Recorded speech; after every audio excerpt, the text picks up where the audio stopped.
김용태 비대위가 이제 붕괴 초읽기에 들어갔고 김문수 당 대표론이 뜨고 있습니다. 일단 오늘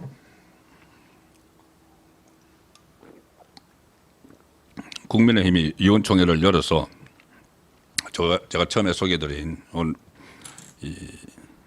이재명이 취임 이틀 만에 해치운 특검법, 3대 특검법 여기에 대해서 반대한다는 당론을 유지를 한다. 이게 당연하죠.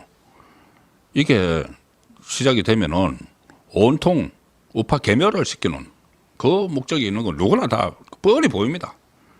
그래서 기존 당론을 반대한다는 기존 당론을 유지하기로 해서 오늘 표결에 참석 안 했죠. 그런데 오늘 그 논의하는 과정에서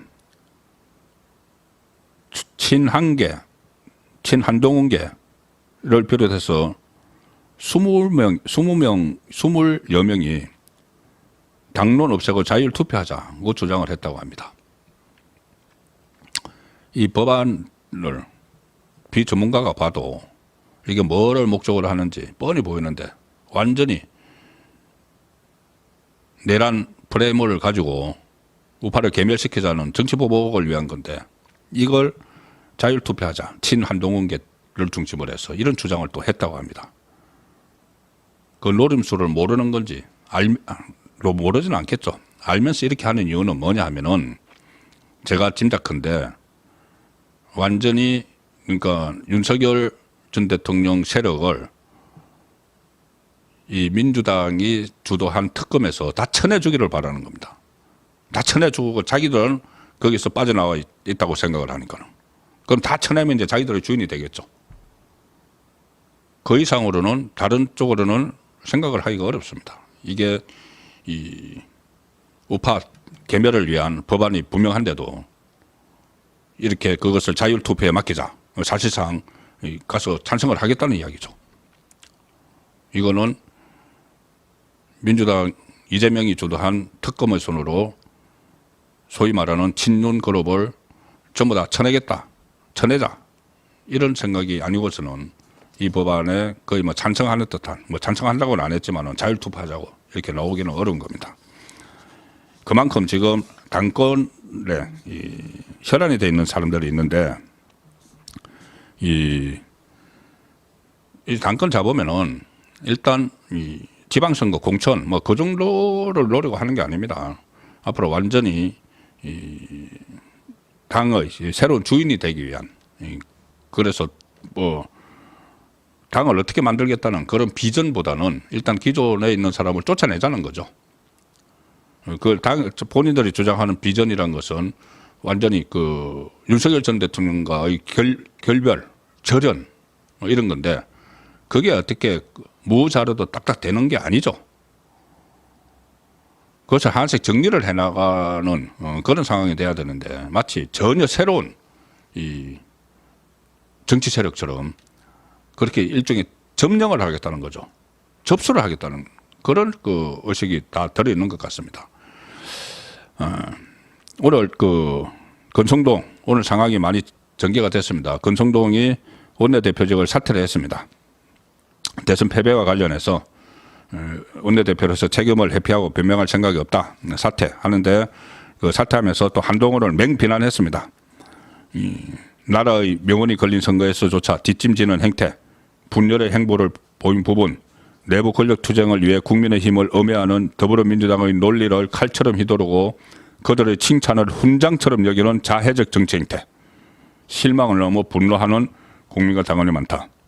이거는 윤석열 전 대통령 부부와 절연, 친윤 청산을 주장한 한동훈을 맹비난을 하는 것이죠. 권성동도 그때 이 상황에 자유로울 수가 절대 없죠. 한동훈도 마찬가지고. 근데 그들끼리 지금 치고받는 겁니다.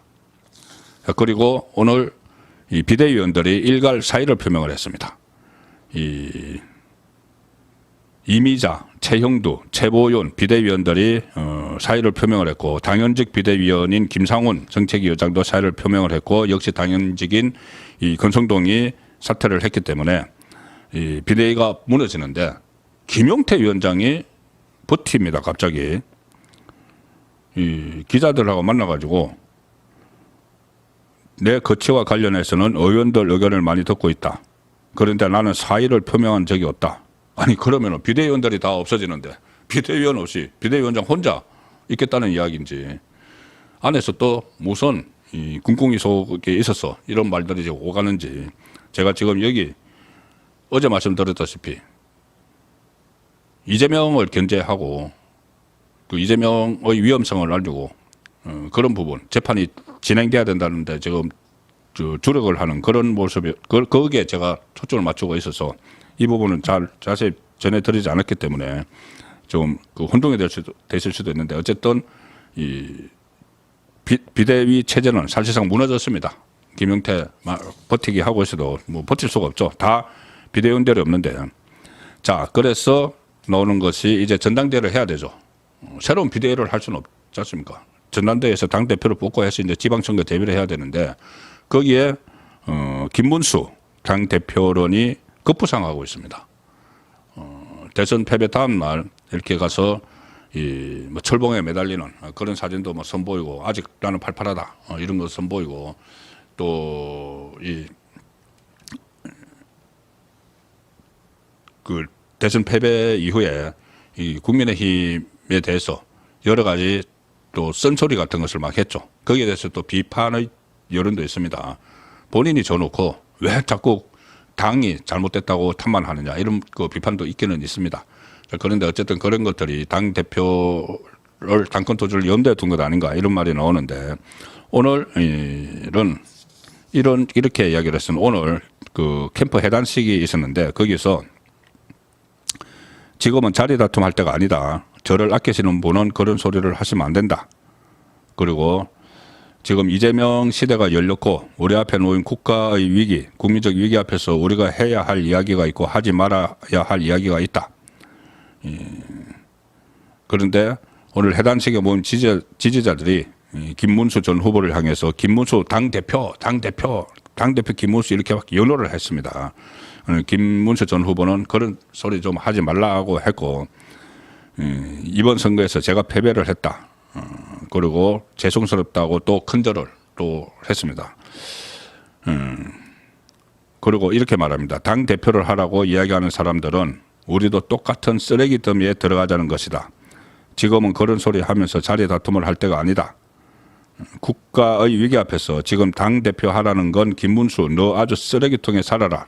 이것과 똑같은 소리다.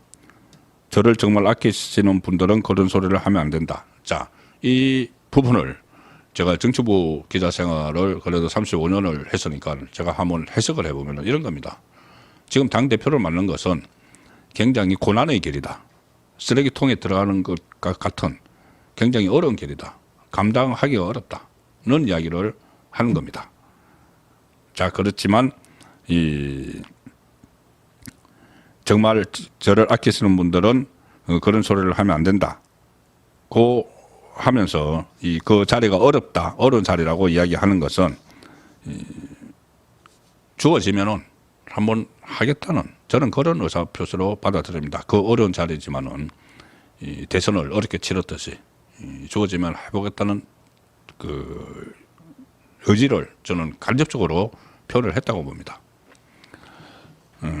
오늘 그 김재원 전 최고위원이 지금 김문수 후보 비서실장이었죠. 라디오에 나와서 김문수 전 후보의 당권 도전에 대해서는 당원과 국민 뜻에 따라서 달라진다. 이렇게 좀 완전히 부인을 하지 않았죠.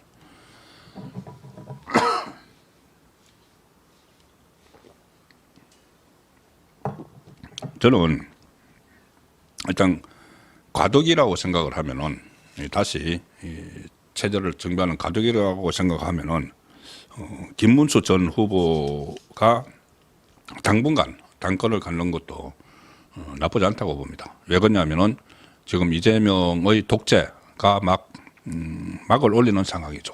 그 상황에서 반독재 투쟁을 할 수 있는 그런 투쟁력은 갖추고 있기 때문입니다. 물론 이제 다른 부분도 좀 살펴봐야 되는데 이것은 제가 당권 경쟁이 본격화되면은 제가 정리를 해서 여러분들께 말씀을 드리고 의견도 듣도록 하겠습니다.